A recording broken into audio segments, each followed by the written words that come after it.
Hey guys, Inder this side from 24/7 Everything. Hope you all are doing great. We are again back with another video, and this time it's on Samsung Galaxy M31, or I would say Samsung Galaxy M31 Prime Edition. So in this particular video, we'll be going to do the review part of One UI 3.0, which is based on Android 11. So let's begin with that. So on my phone screen, you are able to view that this is Android 11 base ROM, or I would say UI. So which is One UI Core 3.0, Android 11. Apart to this, SC Linux status for Android phone or so on whatsoever you use it, it's enforcing. And the last part is related to Android security patch, which is having 1 January 2021, and it's really good because we are almost we are in January and we got the very latest patch from Samsung side. So this was from the initial introduction to the ROM or One UI Core 3.0 and so on Samsung Galaxy M31.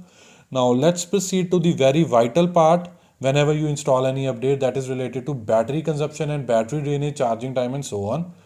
So in this, firstly we'll be going to discuss about the battery charging time. So it took nearly about 2 hours and 23 minutes to fully charge the phone from 0 to 100%, which is quite good as compared to the One UI Core 2.5, where I think it was touching nearly about 2.5 hour, or I would say 2 hours and 30 minutes.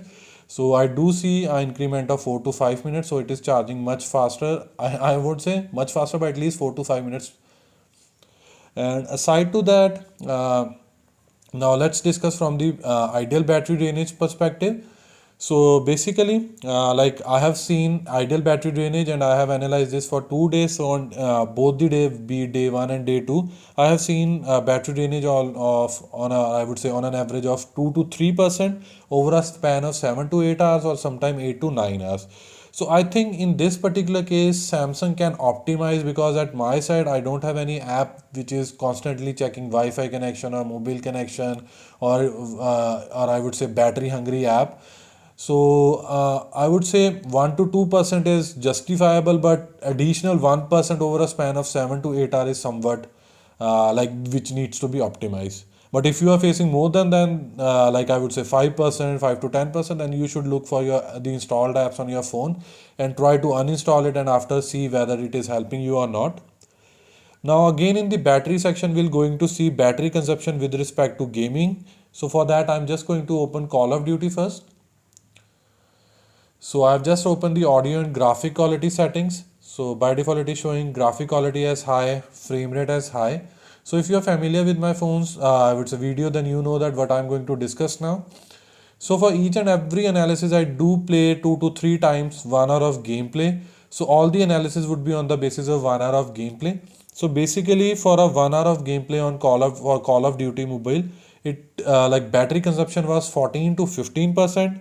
And aside to that, I have also noted down the temperature readings. So before starting the 1 hour of gameplay, it was 22 degree, and as soon as I completed 1 hour of gameplay or 1 hour, it was 31 degree. And aside to that, I haven't seen any lag. The gameplay was butter smooth. So overall, I would say the gaming experience was nice on One UI Core 3.0. But again, if you are facing some any major issue with these part, then I would recommend to test and try some proposition, like by changing high frame rate to medium, or maybe graphic quality to medium to see. But at my side, with both the high graphic quality and high frame rate, it was a good experience. Now after Call of Duty, let me open Free Fire game.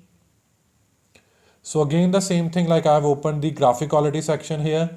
So again, the like by default, on the basis of available hardware specification, it has chosen I would say ultra graphic setting. Although Free Fire is lightweighted game, so most of the phone, it has been equipped with ultra graphics. So again, for this particular game as well, I played 2 to 3 different time on an average of 1 hour of gameplay, so that I can share my analysis with you. So for a 1 hour of gameplay, the battery consumption was 7 to 8%, whereas temperature readings were like before starting the 1 hour of gameplay, it was 21 degree, and as soon as I completed 1 hour of gameplay, the temperature was 26 degree. Aside to that, again, there was no lag, gameplay was butter smooth and so on.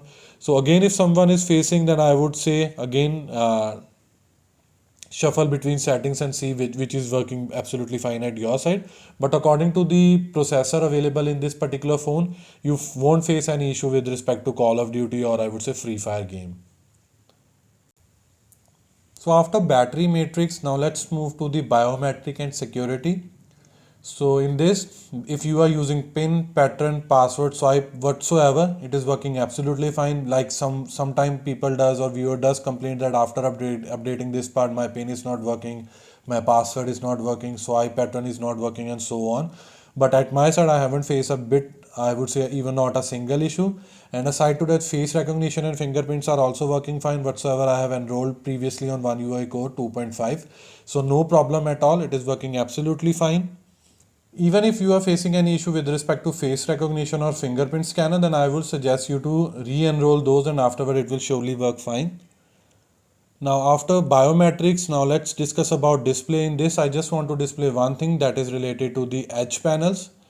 So this is a new setting available in One UI Core 3.0. So if I'll be tapping here, this is a panel part. So let me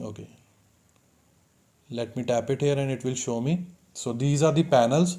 So by default I have selected few like my apps, then some other settings and so on. Let me just allow it, and so it will show me all the people records whatsoever, my names and so on. And aside to that, let me move back to again to the display section.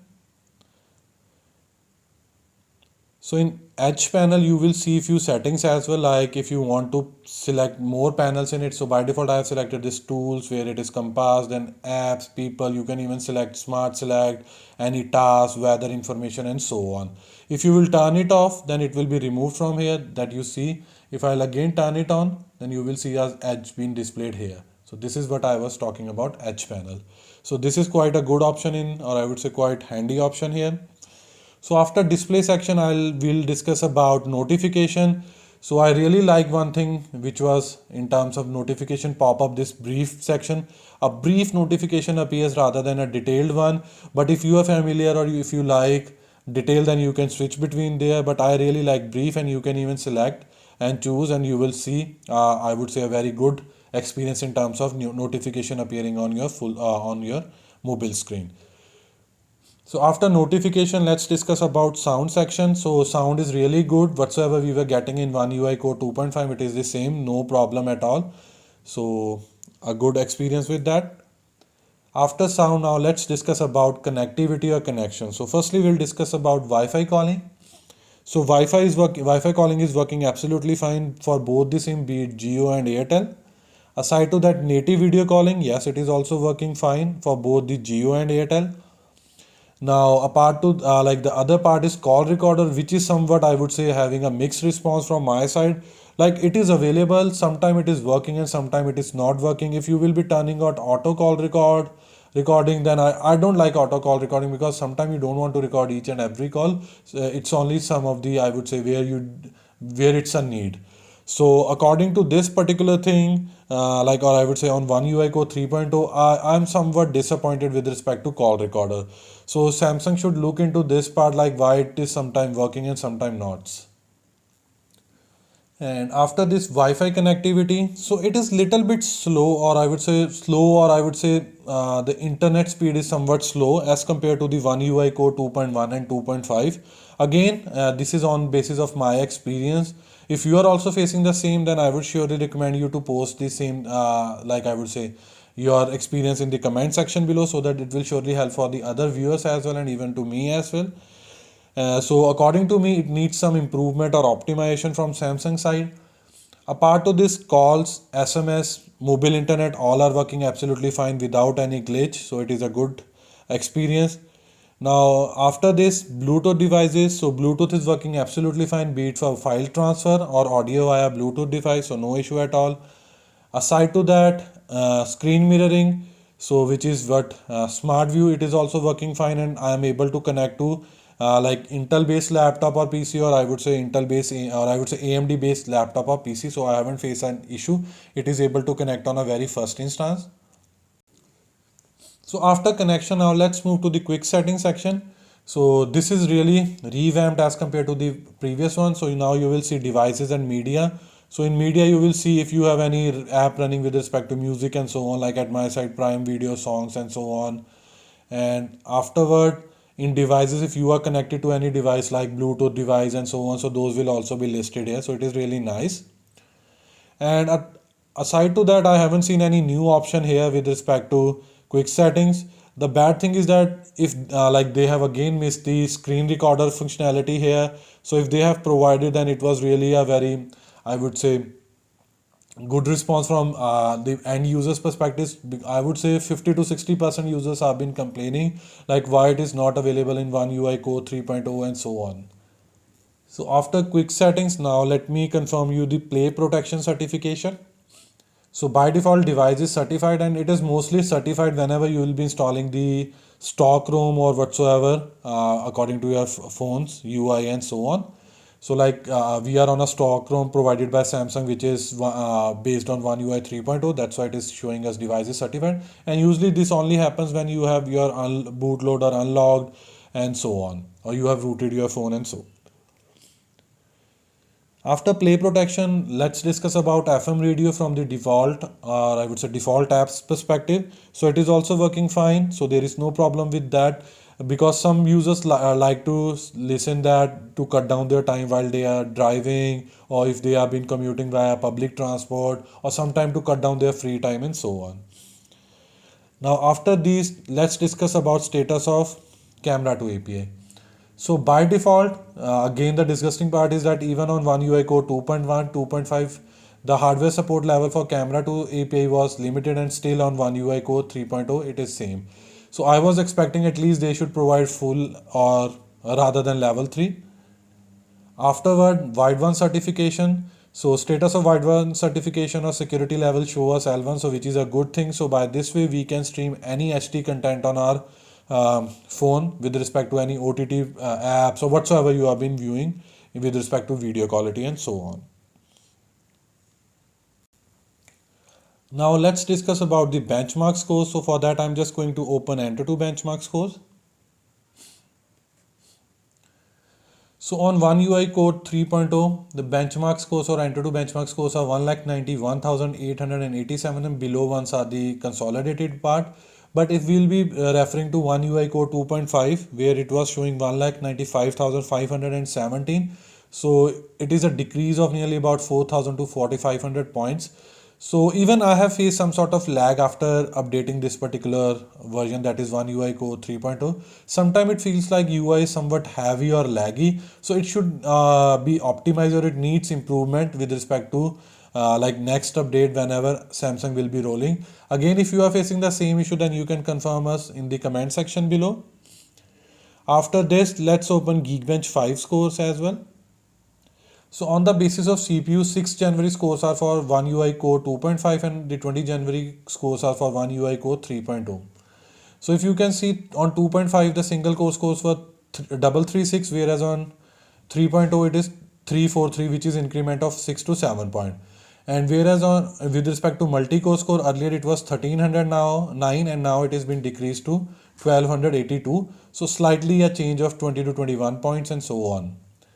And afterward, on the basis of computation using OpenCL API and Vulkan API, so on One UI Core 2.5, OpenCL scores has were like nearly about 1570, which are now decreased to 1525, a decrement of 40 to 45 points. Then using Vulkan API on UI Core 2.5, the scores were 1329, whereas on 3.0 the Vulkan API scores nearly about 200, or I would nearly about 200 to 250 more, which is 1595. So overall I never recommend benchmark scores, but this time, like after installing UI Core 3.0, I feel some sort of lagginess, so that's why I emphasize my review with respect to benchmark scores as well. So the last part would be RAM management. So overall RAM management is working absolutely fine. So any app which will be by OS, it will be kept for nearly about 5 to 10 minutes, and afterward it will be automatically flashed from the RAM, so that it can compensate to the other apps wherever it is needed and so on. Now before I wrap up my video, I want to provide my overall, or I want to give my overall review score. So this time the overall review score is 90 out of 100, whereas on UI Core 2.5 I have provided like 95 out of 100. So the decrease of 5 points are on the basis of little bit lagginess, or missing feature like screen recorder or call recorder is not working, and slightly about ideal battery drainage as well. If Samsung can improve this, then this score again can go to 95 out of 100, so which will be really optimal with respect to mid-range phone which is under, I would say, 15 to 16,000 rupees bracket. Now again, from others point like videos with respect to Samsung Galaxy M31, I will try my level best to show you the I would say options available with respect to One UI Core 2.1 or 2.5 with respect to 2.5 in coming days. So stay tuned till then. So this was all from my side related to the review of One UI Core 3.0 on Samsung Galaxy M31 or M31 Prime Edition. Hope you like this video. If you really like this video, kindly share this with your friends and family. And apart from this, please subscribe to our channel, because this will surely motivate us and boost us to create more videos like this in the coming future. Finally, it's the time to sign off now. Bye for now. Thanks.